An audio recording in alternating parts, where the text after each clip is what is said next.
EC গঠনে সোমবার বিশিষ্ট নাগরিকদের সঙ্গে বৈঠক সার্চ কমিটির। মঙ্গলবারের মধ্যে 5টি করে নাম দিতে রাজনৈতিক দলগুলোর প্রতি আহ্বান। রামপাল বিদ্যুৎ কেন্দ্রের কারণে সুন্দরবনের কোনো ক্ষতি হবে না, চট্টগ্রামে আইইবির কনভেনশনে প্রধানমন্ত্রী। জমির অপচয় রোধে প্রকৌশলীদের সচেতন হওয়ার আহ্বান। বরিশালে স্কুল ক্যাম্পাসে এক ছাত্রকে কুপিয়ে হত্যা, ইফটিজিংয়ে বাধা দেয় এ হত্যাকাণ্ড, দাবি সহপাঠীদের, আটক 2। গাইবান্ধার চরে দুর্বৃত্তের দেয়া আগুনে পুড়ে যাওয়া বিদ্যালয়ে খোলা আকাশের নিচে আবারও পাঠদান শুরু, জড়িতদের দ্রুত আইনের আওতায় আনার দাবিতে সমাবেশ। এবং নাম সর্বস্ব জরুরি বিভাগ দিয়ে দেশের সরকারি হাসপাতালগুলোতে দেয়া হচ্ছে সেবা, বিড়ম্বনায় রোগী ও স্বজনরা, নীতিমালা করার পরামর্শ।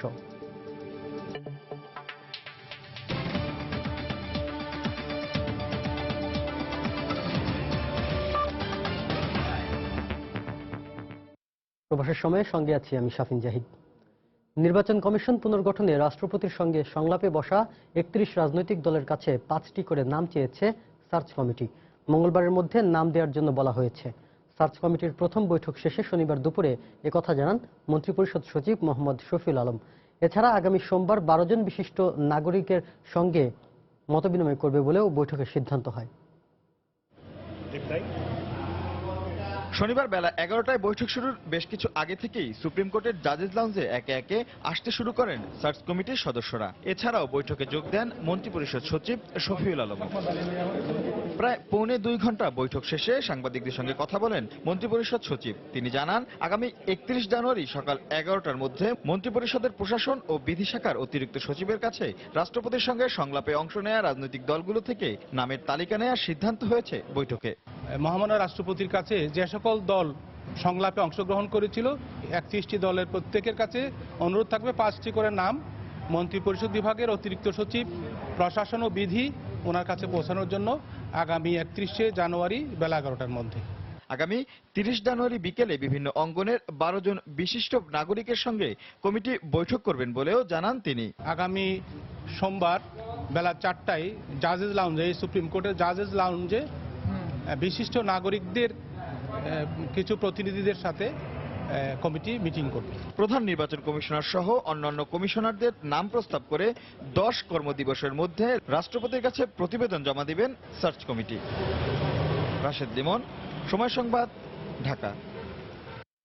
ইউনেস্কো ঘোষিত বিশ্ব ঐতিহ্যের স্থান থেকে অন্তত 65 কিলোমিটার দূরে হওয়ার পাশাপাশি অত্যাধুনিক প্রযুক্তি ব্যবহার করায় রামপাল বিদ্যুৎ কেন্দ্র সুন্দরবনের কোনো ক্ষতি করবে না বলে আবারও জানিয়েছেন প্রধানমন্ত্রী শেখ হাসিনা। তিনি রামপাল বিদ্যুৎ কেন্দ্রের বিরোধিতাকারীদের সুন্দরবন গিয়ে প্রকৃত অবস্থা যাচাইয়েরও আহ্বান জানিয়েছেন। শনিবার সকালে চট্টগ্রামে ইঞ্জিনিয়ার্স ইনস্টিটিউট বাংলাদেশ আইইবির 57তম জাতীয় কনভেনশনের উদ্বোধনী অনুষ্ঠানে বক্তব্য রাখেন তিনি। অনুষ্ঠানে প্রধানমন্ত্রী দেশে পরিকল্পিতভাবে জমি ব্যবহার করতে প্রকৌশলীদের প্রতি আহ্বান জানান। প্রকৌশলীদের শীর্ষ সংগঠন ইঞ্জিনিয়ার্স ইনস্টিটিউশন অব বাংলাদেশের ঐতিহ্য হিসেবে রাজধানী ঢাকা এবং বন্দরনগরী চট্টগ্রামে পালা করে আয়োজন করা হয় কনভেনশনের। পূর্ব ঘোষিত 57তম কনভেনশনের ভেন্যু ছিল চট্টগ্রাম। আর রীতি অনুযায়ী কনভেনশনের উদ্বোধন করেন প্রধানমন্ত্রী শেখ হাসিনা। প্রধানমন্ত্রীর বক্তৃতায় বিশাল অংশ জুড়ে ছিল দেশের চাহিদা অনুযায়ী বিদ্যুৎ উৎপাদন বাড়ানোর গৃহীত ব্যবস্থা সম্পর্কে। আর এর মধ্যে রামপাল বিদ্যুৎ কেন্দ্র প্রসঙ্গ ছিল। রামপাল বিদ্যুৎ কেন্দ্র রামপালে হচ্ছে, এটা কিন্তু সুন্দরবনে হচ্ছে না। যেখানে রামপাল বিদ্যুৎ কেন্দ্র হচ্ছে, এটা হচ্ছে ওই ওয়ার্ল্ড হেরিটেজ স্থান থেকে 65 কিলোমিটার দূরে এটা অবস্থান করছে। কাজেটা ওখানে কোনো ক্ষতি হবার কোনো সম্ভাবনাই নাই। দেশে জমির পরিমাণ কম হয়, জমি ব্যবহারের ক্ষেত্রে আরো বেশি সাশ্রয় হওয়ার জন্য প্রধানমন্ত্রী প্রকৌশলীদের প্রতি আহ্বান জানান। একটা নির্মাণ কাজ শুধু নির্মাণের জন্য নির্মাণ না, পরিবেশ বান্ধব কিন্তু উন্নত আধুনিক প্রযুক্তি সম্পন্ন নির্মাণ কাজই আমরা চাই। কাজে আপনারা সেইভাবেই সকল পরিকল্পনা নেবেন। দেশের শিক্ষিত তরুণ প্রজন্ম জঙ্গিবাদের সঙ্গে জড়িয়ে পড়ায় উদ্বেগ প্রকাশ করেন প্রধানমন্ত্রী। তরুণরা যাতে জঙ্গিবাদের সঙ্গে জড়িয়ে আর আত্মঘাতী না হয় সেজন্য অভিভাবক সহ সবার প্রতি আহ্বান জানান প্রধানমন্ত্রী। সকল শ্রেণী পেশার মানুষকেই আমরা আজকে ঐক্যবদ্ধ করেছি এই জঙ্গিবাদ সন্ত্রাসের বিরুদ্ধে সোচ্চার থাকা এবং আমাদের ছেলেমেয়েরা যেন এই আত্মঘাতী পথে পা না বাড়ায়। সে ব্যাপারে সকলে সহযোগিতা করবেন। দক্ষতার সাথে দায়িত্ব পালনে বিশেষ কৃতিত্বের জন্য এবার অধ্যাপক ডক্টর এম হাবিবুর রহমান এবং প্রকৌশলী মেজর জেনারেল আবু সাইদ মোহাম্মদ মাসুদকে স্বর্ণপদক দেওয়া হয়। প্রধানমন্ত্রী তাদের হাতে পদক তুলে দেন। প্রকৌশলীদের এই সমাবেশে পদ্মা সেতু নির্মাণ, কর্ণফুলী নদীর দেশে টানেল নির্মাণ সহ বেশ কিছু গুরুত্বপূর্ণ প্রকল্পের কথা বলেছেন প্রধানমন্ত্রী এবং এই প্রকল্পগুলি বাস্তবায়নে তিনি প্রকৌশলীদের সহযোগিতা চান। কমল দে, সময় সংবাদ, চট্টগ্রাম। প্রবাসের সময় আরও থাকছে, 7টি মুসলিম প্রধান দেশের অভিবাসীদের যুক্তরাষ্ট্রে প্রবেশে 4 মাসের নিষেধাজ্ঞায় ট্রাম্পের সই, না মানার ঘোষণা নিউ ইয়র্ক মেয়রের।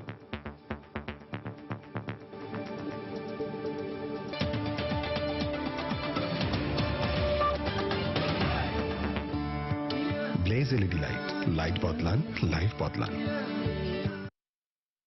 সদ্য প্রয়াত সাবেক মন্ত্রী নুরুল হুদার বাসভবনে গিয়ে তার পরিবারের সদস্যদের সমবেদনা জানিয়েছেন বিএনপি চেয়ারপারসন বেগম খালেদা জিয়া।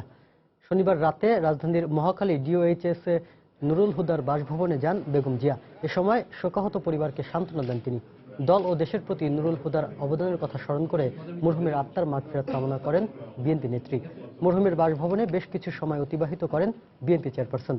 নুরুল হুদার বাসভবনে এ সময় দলীয় নেতাকর্মীরা ছাড়াও শুভাকাঙ্ক্ষীরা উপস্থিত ছিলেন।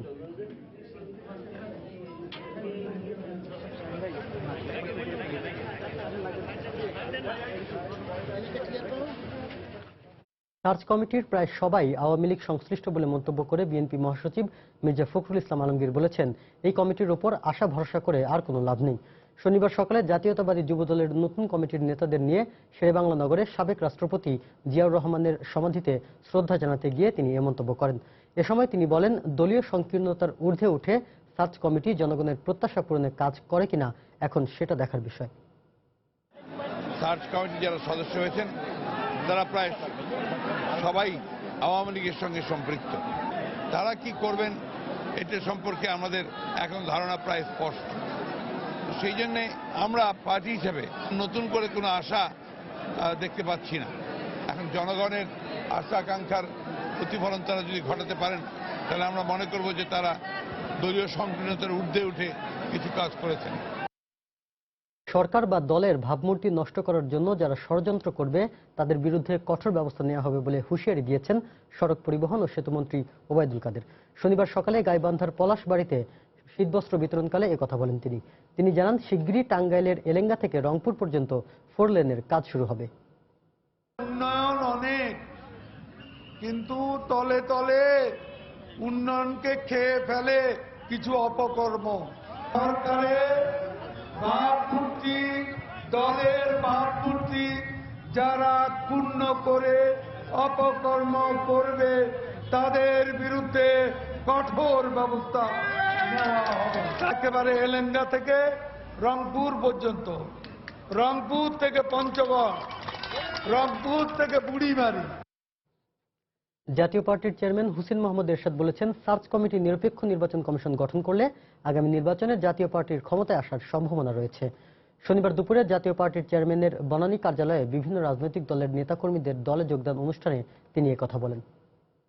আগামী নির্বাচনে 2টি দলই প্রধান দল হিসাবে নির্বাচনে অংশগ্রহণ করবে এবং প্রতিদ্বন্দ্বিতা করবে, কারণ আওয়ামী লীগ এবং জাতীয় পার্টি। বিএনপি এককালে এক ভালো দল ছিল, নানাবিধ কারণে সে অবস্থা এখন নাই। এই যে সার্চ কমিটি আগামীতে যাকে নির্বাচিত করবেন তিনি সকলের কাছে গ্রহণযোগ্য ব্যক্তি হবেন, এটাই আমাদের আশা। নির্বাচন সুষ্ঠু হলে আমরা কিন্তু ক্ষমতা যাওয়ার অবস্থা সৃষ্টি হতে পারে। পুলিশের হাতে এটিএন নিউজের 2 সংবাদকর্মী নির্যাতনের প্রতিবাদে রাজধানীর শাহবাগে মানববন্ধন করেছেন সাংবাদিকরা। জাতীয় জাদুঘরের সামনে শনিবার সকাল 11টায় মানববন্ধন করেন সাংবাদিকরা। মুখে কালো কাপড় বেঁধে মৌন প্রতিবাদ করেন ইলেকট্রনিক ও প্রিন্ট মিডিয়ার সংবাদকর্মীরা।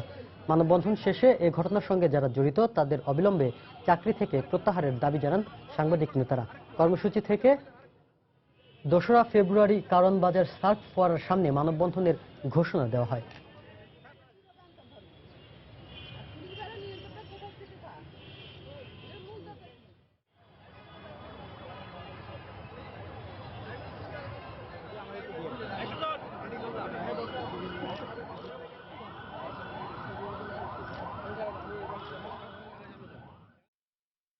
তাদের দুইজনকে থানায় নিয়ে যাওয়া হয়েছে এবং পুলিশ কর্মকর্তারা অত্যন্ত পরিকল্পিতভাবে এবং নৃশংসভাবে তাদের উপর হামলা চালিয়েছে।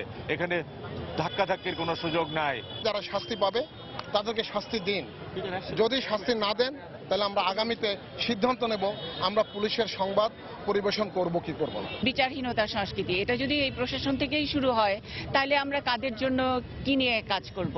ন্যাক্কারজনক ঘটনা আমি তীব্র নিন্দাবাদ জ্ঞাপন করতেছি। আমার ক্যামেরা পার্সন ভাই এবং রিপোর্টার ভাইয়ের প্রতি টিসিএর পক্ষ থেকে, আমার ব্যক্তিগত পক্ষ থেকে তাদের প্রতি আমি জানাই সহমর্মিতা। এদিকে সাংবাদিকদের ওপর পুলিশি হামলার ঘটনার সুষ্ঠু বিচার করা হবে বলে জানিয়েছেন স্বরাষ্ট্রমন্ত্রী আসাদুজ্জামান খান কামাল। শনিবার বিকেলে টাঙ্গাইলের সখীপুরে একটি কলেজের ক্রীড়া প্রতিযোগিতার উদ্বোধন শেষে তিনি এ মন্তব্য করেন। কালকে আমাকে হঠাৎ করে এসে জিজ্ঞাসা করেছে, তাৎক্ষণিক আমার জানা ছিল না যে কোন সাংবাদিক কিভাবে কি হয়েছে, নিগৃহীত হয়েছে। কাজে আমি বলেছিলাম যে সাংবাদিকরা নিগৃহীত হলে তাদের যেহেতু সবসময় সাংবাদিকদের সঙ্গে একটা ভালো সম্পর্ক থাকে, সেই জন্যই হয়তো একটা ঘটনা ঘটেছে, এইটুকুই বলেছিলাম। যদি এই ধরনের কোনো ঘটনা ইশারা করে পুলিশ করে থাকে তার বিচার অবশ্যই হবে। ভিডিও ফুটেজ আমাদের কাছে আসছে, আমরা সেগুলো যাচাই বাছাই করে দেখছি। আমাদের এটা তদন্ত কমিটিও হয়েছে, ইতিমধ্যে আপনারা দেখেছেন, এবং যাকে যে ঘটনা ঘটিয়েছে তাকেও আমরা ব্যবস্থা গ্রহণ করেছি। প্রবাসীদের জন্য বাংলাদেশি নাগরিকত্ব আইন নিয়ে কথা বলতে সম্প্রতি নিউ ইয়র্ক সময় স্টুডিওতে এসেছিলেন সাবেক সংসদ সদস্য শহীদুর রহমান। আমরা এখন দেখে নেব সেই সাক্ষাৎকারটি।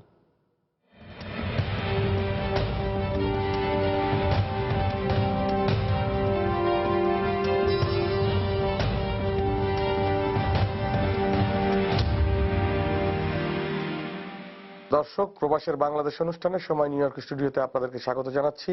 আমি শিহাবুদ্দিন কিসলু। আজকে আমাদের সাথে আলোচনায় অতিথি হিসেবে রয়েছেন প্রায় 2 যুগ প্রবাসী, বাংলাদেশের জাতীয় সংসদের সাবেক সাংসদ শহীদুর রহমান। শহীদুর রহমান, আপনাকে স্বাগত আমাদের স্টুডিওতে। দর্শক, আজকে আমরা আলোচনা করব প্রবাসীদের উদ্বেগ।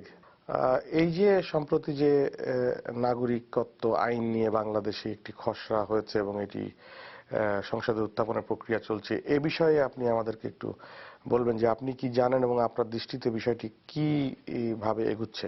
শেখ হাসিনা প্রবাসীদের কল্যাণ যেভাবেই হয়, উনি পার্লামেন্টে যখন বিলটা যাবে এবং উনি পার্লামেন্টের সংসদীয় লিডার হিসাবে আমাদের স্বার্থ দেখবেন এবং প্রবাসীদের অধিকার যাতে ক্ষুণ্ণ না হয়। এক্ষেত্রে প্রবাসীদের উদ্বেগটা কোথায়? উদ্বেগটা অ্যাকচুয়ালি উদ্বেগটা হলো যে ওরা চাচ্ছিল যে এখানে কি হচ্ছে কি হচ্ছে না, এই জিনিসটা কেউই আসলে ঠিক কেউ বলতে পারতেছে না করার কারণে এই জন্য উৎকণ্ঠা দিন দিন বাড়তেছে। প্রবাসের সংবাদ মাধ্যমগুলোতে এই ধরনের খবর আসছে যে এই নাগরিকত্ব আইনে প্রবাসীরা তাদের সম্পত্তির অধিকার হারাবে, তারপরে প্রবাসীদের ছেলেমেয়েরা তাদের অধিকার হারাবে, কিংবা ইভেন প্রবাসীরা দেশে রাজনীতি করা বা নির্বাচনে দাঁড়ানোর যে অধিকার সেটি হারাবে। এই বিষয়গুলোকে আপনি কিভাবে দেখেন? পার্লামেন্টে আইনটা যখন আনা হয় তখন এই সম্পত্তির ব্যাপারে আমাদের অধিকার থাকার জন্য প্রবাসীদের একটা দাবি আগেও ছিল, সামনে থাকা উচিত এবং ওনারা এইভাবেই পার্লামেন্টে আইনটা পাস করানো উচিত। এটা কি আদৌ সম্ভব যে প্রবাসীদের সম্পত্তি থেকে তাদের অধিকার বঞ্চিত করা? না, আমি মনে করি না যে এটা মানে তাদের সম্পত্তিকে অধিকার থেকে বঞ্চিত করা কোনো সম্ভব মনে হয় না আমার। এবং তাদের যে সন্তানদের যে অধিকার পৈতৃক সূত্রে, সেই বিষয়টি একজন সাংসদ হিসাবে আপনি কিভাবে দেখেন, যে সংসদ সেটি কিভাবে দেখে? একটু অর্থ নিজের উপার্জন হইলেই, একটু সেফ হইলেই আমরা টাকাটা করে কি প্রবাসীরা বাংলাদেশে পাঠিয়ে দিয়ে আমাদের আত্মীয় স্বজন অথবা আমি ওখানে একটা অ্যাপার্টমেন্ট কিংবা একটা বাড়ি কেনার বা একটা বিজনেস কেনার চিন্তা করি, যদি আমরা ওই নিশ্চিত না হই এই সম্পদ আমাদের নষ্ট হবে না, তাহলে আমরা আরো দ্বিগুণ আকারে আমরা ওখানে ইনভেস্ট করার চেষ্টা করব। এবং এখন একটা মানুষের আমাদের ভিতরে অর্থাৎ প্রবাসীদের ভিতরে সবসময় একটা ভয় থাকে যে এই আইনটা যদি হয়, এই আইনটা যদি আমাদের পক্ষে না হয় তাহলে আমরা সম্পত্তি পাবো না, তাহলে আমরা কিন্তু আর এই বাংলাদেশে আমরা টাকাও পাঠাবো না, টাকা না পাঠালে আমাদের এখানে সম্পদও হবে না এবং রেমিটেন্সও গভর্নমেন্ট পাবে না, রেভিনিউ থেকে বাংলাদেশ সরকার বঞ্চিত হবে। এই প্রবাসীদের যে রাজনীতি করার অধিকার, দেশে গিয়ে তারা নির্বাচনে দাঁড়াতে চান, সেই বিষয়টিকে আপনি একজন রাজনীতিবিদ হিসাবে কিভাবে দেখেন? রেমিটেন্স দিবে, বাংলাদেশের রেভিনিউকে দিয়ে বাংলাদেশের অর্থনীতিকে প্রতিষ্ঠিত করবে, সেখানে যদি দ্বৈত নাগরিকত্বই দেওয়া হয়, ভোটের অধিকার দেওয়া হয়, ভোটের অধিকার দেওয়া মানে নির্বাচনে অংশগ্রহণ করার অধিকার থাকা। আমি মনে করি যে ভোটের অধিকার থাকলে রাজনীতি করার অধিকারও থাকে। এই জিনিসটা বর্তমান পার্লামেন্ট আমরা পুঙ্খানুপুঙ্খভাবে চিন্তা করে এই আইনটা পাস করানো উচিত। আমি এটা বুঝি, আমি জনগণের খ্যাতবোধ করব, প্রবাসে অর্থের সম্পদ বেশি আকারে অর্জন করব, আর এই অর্থ দিয়ে বাংলাদেশে মানে সিজনাল পলিটিশিয়ান হিসাবে রাজনীতি করব, অথবা যারা ওখানে মানুষের সাথে সুখে দুঃখে মানুষের সমস্যার সাথে জড়িত, সমস্যার সমাধানের জন্য এগিয়ে আসে, আমি প্রবাস থেকে সিজনাল হিসেবে বারবার গিয়ে আমি ওখানে গিয়ে আবার তাদের টাকা দখল করব, এটা আসলে ন্যায়সঙ্গত নয়। আমি মনে করি আমাদেরকে ওখানে গিয়েই এই সমস্যার সাথে জড়িত হওয়া, সমস্যার সমাধানে এগিয়ে আসা, মানুষের সুখ দুঃখ জানা, সুখ দুঃখের সাথে অংশ নেওয়া। তারপরে আমি একজন রাজনৈতিক ব্যক্তিত্ব হিসাবে আমি জনগণের কাছে বিবেচিত হব। বিবেচিত হওয়া মানে কি, তাদের সমস্যার সাথে আমি জড়িত হয়ে গেলাম। পাশাপাশি আমরা যারা দেশে যাই, এয়ারপোর্টে নামার পরেই আমরা কিন্তু ইমিগ্রেশন পাস হওয়ার, বোর্ডিং পাস হওয়ার পরে বা এর আগেও প্রবাসীদের রেমিটেন্সে যেই দেশের অনেক রেভিনিউ আসে, আমরা কিন্তু সেই সম্মানটুকু ওখানে পাই না, এবং এটা কিন্তু ট্রুথ। এটা থেকে এটা সহ সম্পত্তির নিশ্চয়তা, আমাদের ছেলেমেয়েরা বাংলাদেশে গিয়ে যাতে যেভাবেই হোক বাংলাদেশে যাওয়ার পরে যারা এই সম্মানটুকু তারা পায়। প্রবাসের যে নতুন প্রজন্ম, আমাদের সন্তানরা, তাদেরকে বাংলাদেশে যেতে আগ্রহী করার ক্ষেত্রে আর কি কি বিষয় লক্ষ্য রাখা উচিত বলে আপনি মনে করেন, বা এটার ক্ষেত্রে সরকার কি করতে পারে? সন্তানদেরকে বাংলাদেশে যাওয়ার জন্য যে আগ্রহ সৃষ্টি করার পিছনে কিছু কাজ আমাদের করতে হবে। ইদানিং সরকার কিছু কিছু সিমটম সৃষ্টিও করেছেন। আমরা আশাবাদী, আমরা নিরাশ নয়, এই নিরাশের জাতি নয়, আমরা কর্মক্ষম মানুষ।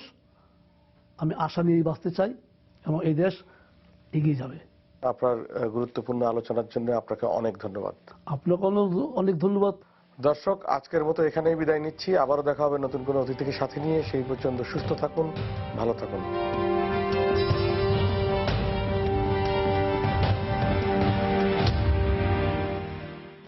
দর্শক, প্রবাসীদের জন্য বাংলাদেশি নাগরিকত্ব আইন নিয়ে কথা বলতে সম্প্রতি নিউ ইয়র্ক সময় স্টুডিওতে এসেছিলেন সাবেক সংসদ সদস্য শহীদুর রহমান। এতক্ষণ দেখছিলেন তার সাক্ষাৎকারটি। বরিশালে উত্তক্তের প্রতিবাদ করায় হৃদয় নামে এক স্কুল ছাত্রকে কুপিয়ে হত্যার অভিযোগ উঠেছে।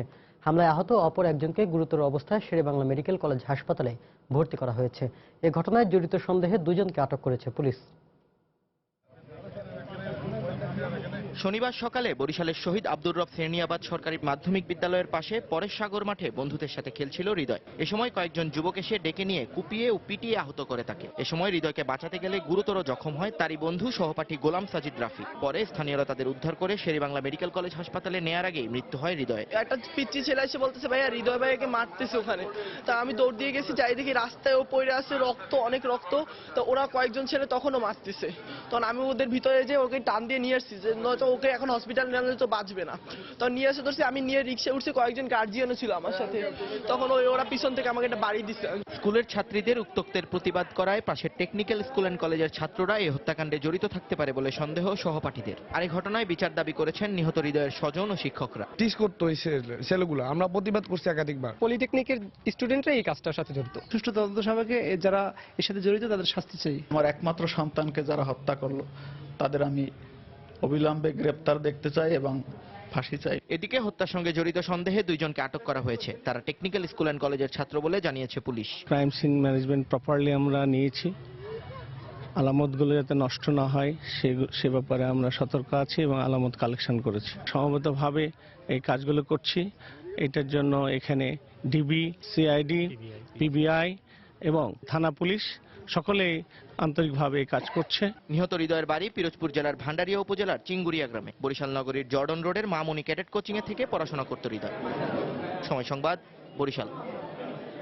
প্রবাসের সময় আরো থাকছে 23তম গ্র্যান্ড স্ল্যাম জিতে নতুন রেকর্ড গড়লেন সেরেনা উইলিয়ামস। বড় বোন ভেনাসকে হারিয়ে জিতলেন অস্ট্রেলিয়ান ওপেনের শিরোপা।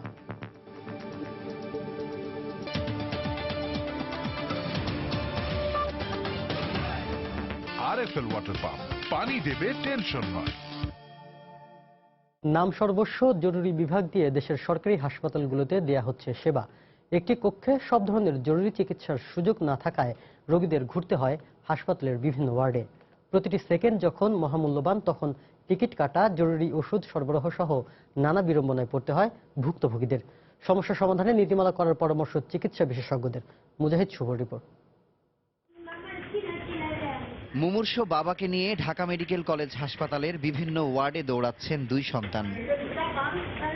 স্ট্রোক সহ নানা সমস্যায় জর্জরিত পিতাকে হাসপাতালের জরুরি বিভাগে নেওয়া হলেও কর্তব্যরত চিকিৎসকদের নির্দেশনায় বিভিন্ন পরীক্ষার জন্য সার্জারি, মেডিসিন সহ ছুটতে হয় কয়েকটি বিভাগে। আমি আসছি জরুরি বিভাগ, কারণ ওনার সমস্যা একটা দুইটা না, প্রায় 4-5টা সমস্যা। এই সমস্যাগুলো ওনারা সাবজেক্ট দেখতেছে, আর আমাদেরকে এক জায়গায় একভাবে পাঠানো হইতেছে। প্রতিদিনই ক্যাজুয়ালিটি সহ কয়েক ধরনের রোগীদের জরুরি বিভাগে তৎক্ষণাৎ চিকিৎসা দেয়া হলেও বাকিদের বিভিন্ন ওয়ার্ডে স্থানান্তরের পর দেয়া হয় জরুরি সেবা। জীবনের এই মূল্যবান সময়ে যথাসময়ে হাসপাতালের জরুরি বিভাগে এসেও নানা বিড়ম্বনায় অনেককেই হার মানতে হয় মৃত্যুর কাছে।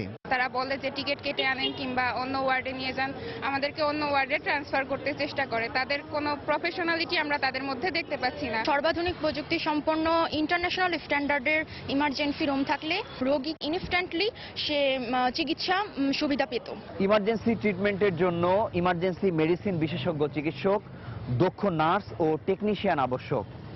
অথচ দেশে ইমার্জেন্সি মেডিসিনের ওপর পড়াশোনা বা প্রশিক্ষণের ব্যবস্থা না থাকায় সাধারণ ক্যাটাগরির চিকিৎসকদের দিয়ে চলছে জরুরি চিকিৎসা সেবা।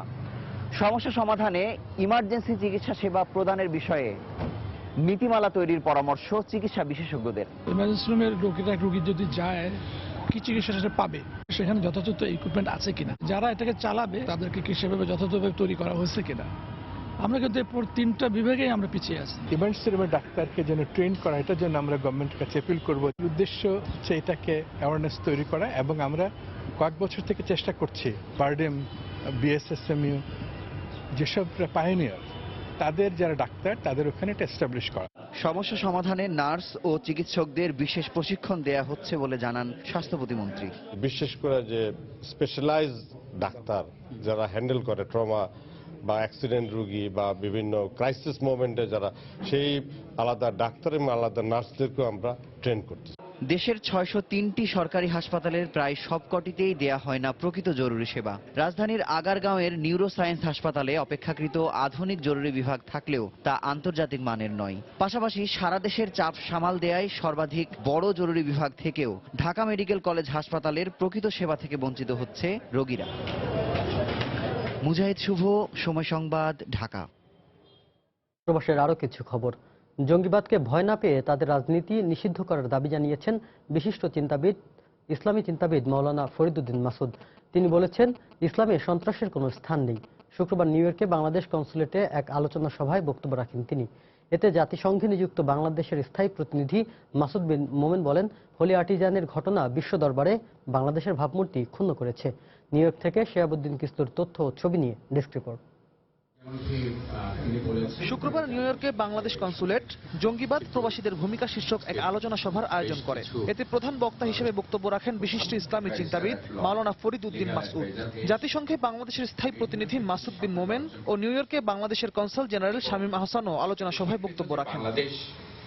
জঙ্গিবাদ মোকাবিলায় সরকারের জিরো টলারেন্স নীতি তুলে ধরেন কনসাল জেনারেল শামীম আহসান। সন্ত্রাসবাদ দেশকে হুমকির মুখে ঠেলে দিচ্ছে বলে মন্তব্য করেন মাসুদ বিন মোমেন। হোলি আর্টিজানে যে ঘটনা ঘটলো, তারপরে আমাদের বহির্বিশ্বে আমাদের ভাবমূর্তি অনেকখানি কিছুটা হলেও ক্ষতিগ্রস্ত হয়েছে। এটা স্বীকৃত যে বাংলাদেশ এখন এই যে কিছু এক্সট্রিমিস্ট এলিমেন্ট ছিল তারা সরকারের সময়োচিত এবং দৃঢ় পদক্ষেপের কারণে তারা এখন কোণঠাসা হয়েছে, হয়তো নিশ্চিহ্ন হয়নি।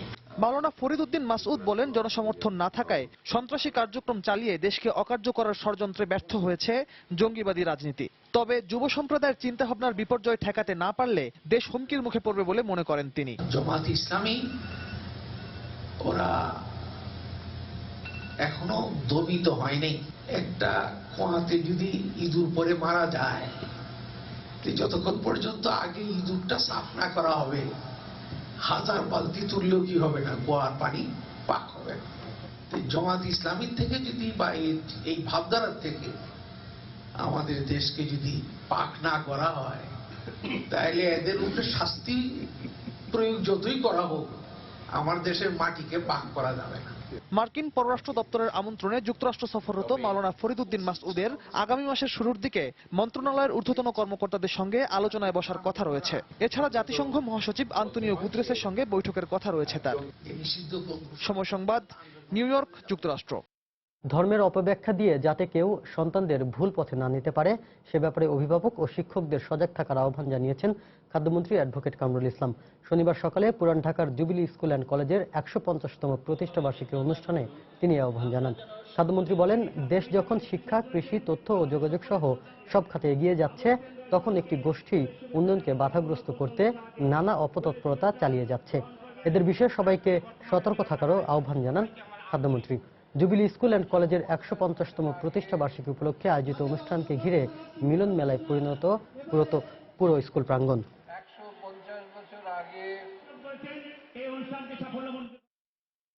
এক সময় কেবলমাত্র আমরা বলতাম মাদ্রাসা শিক্ষায় যারা শিক্ষিত, মাদ্রাসায় যারা পড়ালেখা করে তার এই জঙ্গিবাদী আচরণ তারাই করে, একমাত্র তারাই, কিন্তু সেটা ভুল।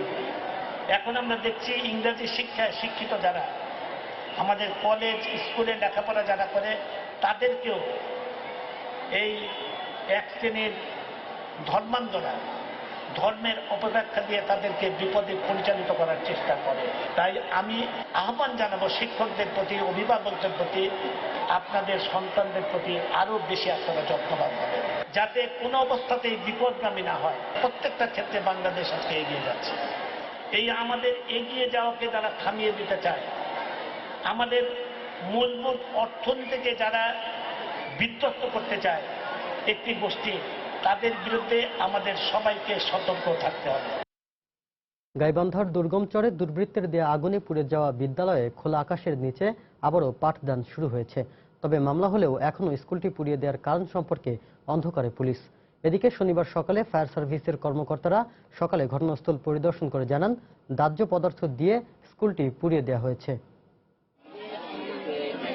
স্কুল পুড়ে ছাই হয়ে গেলেও থেমে থাকেনি কুন্দেরপাড়া গণ উন্নয়ন একাডেমির শিক্ষার্থী ও শিক্ষকরা। একদিন পরই খোলা আকাশের নিচে পাঠদান শুরু করে স্কুল কর্তৃপক্ষ।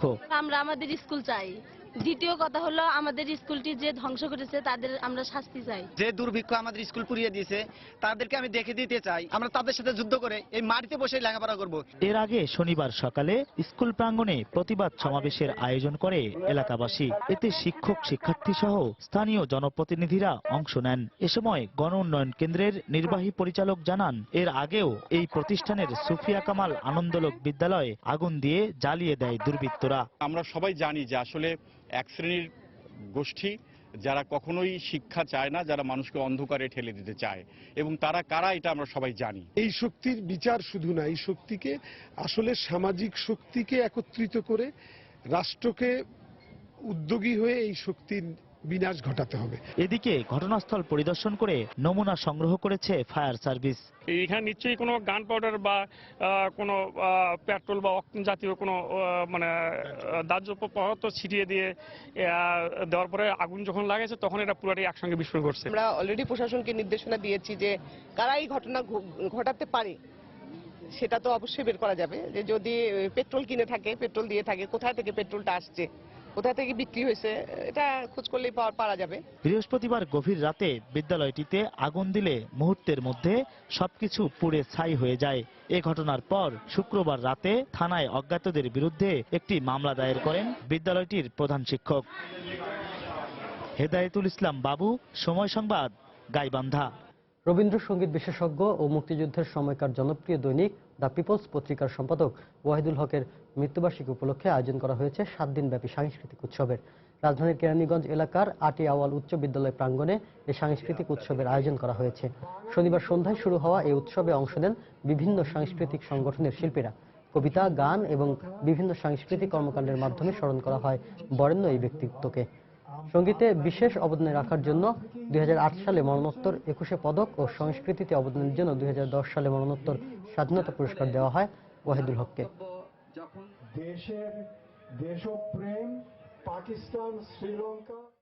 নটরডেম কলেজ ডিবেটিং ক্লাবের আয়োজনে পর্দা নামল 28তম এনডিডিসি জাতীয় বিতর্ক প্রতিযোগিতা 2017-এর। অনুষ্ঠানটির মিডিয়া পার্টনার ছিল সময় টেলিভিশন।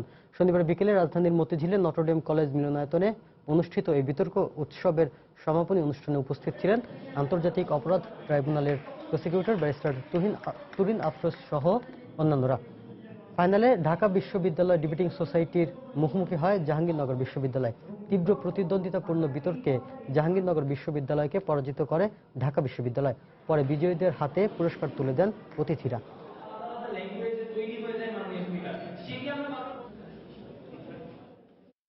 লেখক ও প্রকাশক ফরিদ আহমেদের প্রকাশনামা ও হুমায়ুন আহমেদের বইটির মোড়ক উন্মোচন করা হয়েছে।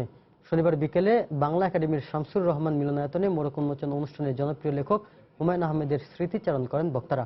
অনুষ্ঠানে হুমায়ুন আহমেদের সাথে ফরিদ আহমেদের নানা স্মৃতি তুলে ধরার পাশাপাশি 2 ভাগে বিভক্ত বইটির নানা দিক নিয়ে আলোচনা করেন তারা। এ সময় ফরিদ আহমেদকে হুমায়ুন পরিবারের সদস্য হিসেবে আখ্যা দেন বিশিষ্ট লেখক ডক্টর জাফর ইকবাল।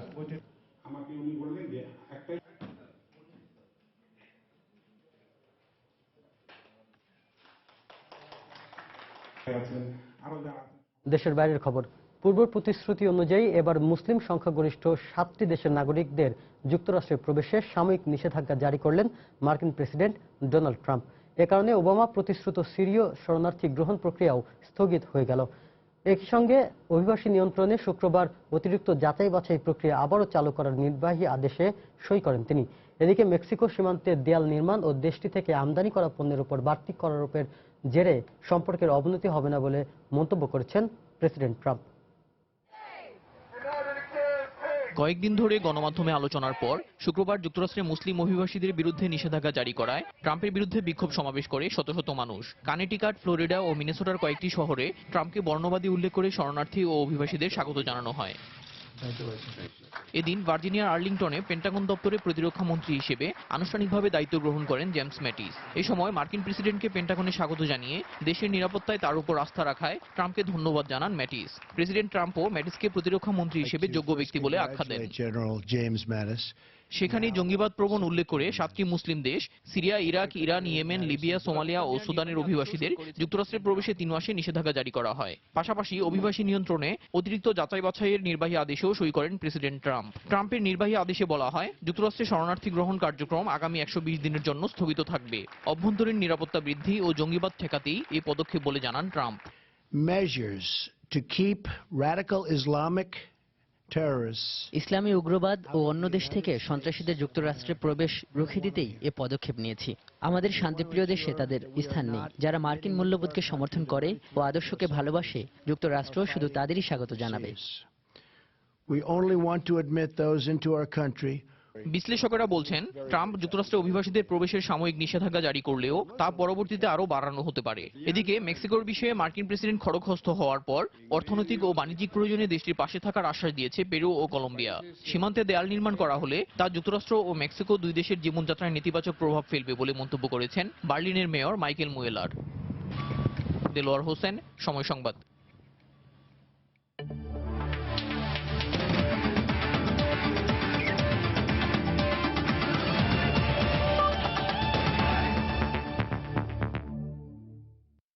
অস্ট্রেলিয়ান ওপেনের খবর। 23তম গ্র্যান্ড স্ল্যাম জিতে নতুন রেকর্ড গড়লেন সেরেনা উইলিয়ামস। রড লেভার এরেনায় অস্ট্রেলিয়ান ওপেনের ফাইনালে বড় বোন ভেনাস উইলিয়ামসকে 6-4, 6-4 গেমে হারিয়ে আসরের রেকর্ড 7ম শিরোপা জিতলেন তিনি। গ্র্যান্ড স্ল্যামের ফাইনালে এ নিয়ে 5মবারের মতো মুখোমুখি হন সেরেনা ও ভেনাস। পরিসংখ্যানে এগিয়ে থাকা সেরেনা মেলবোর্নেও ম্যাচের শুরু থেকেই আধিপত্য ধরে রাখেন। প্রথম সেট 6-4 গেমের ব্যবধানে জিতে নেন 35 বছর বয়সী সেরেনা। দ্বিতীয় সেটেও হয়নি কোনো ব্যতিক্রম।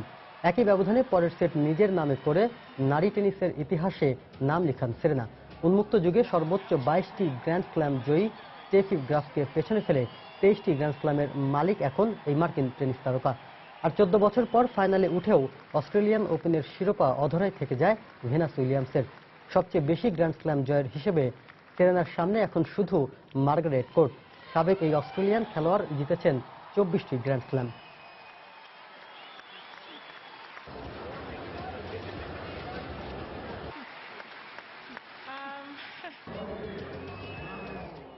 দর্শক, এই পর্যায়ে শীর্ষ সংবাদগুলো জানিয়ে দিচ্ছে আরেকবার।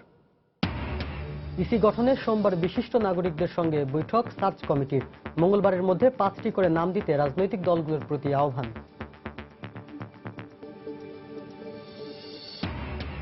রামপাল বিদ্যুৎ কেন্দ্রের কারণে সুন্দরবনের কোনো ক্ষতি হবে না।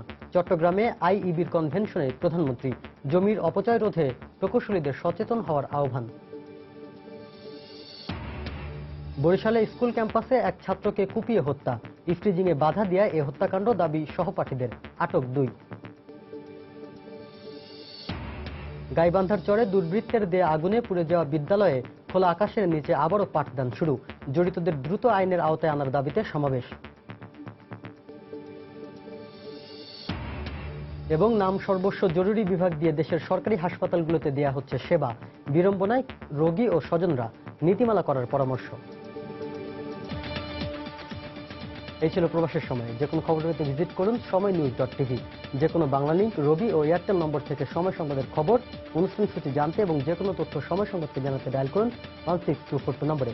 এছাড়া এই মাত্র পাওয়া খবর আপনার মোবাইলে পেতে SMS করুন *BN লিখে পাঠিয়ে দিন 16242 নম্বরে। সঙ্গে থাকুন সময়।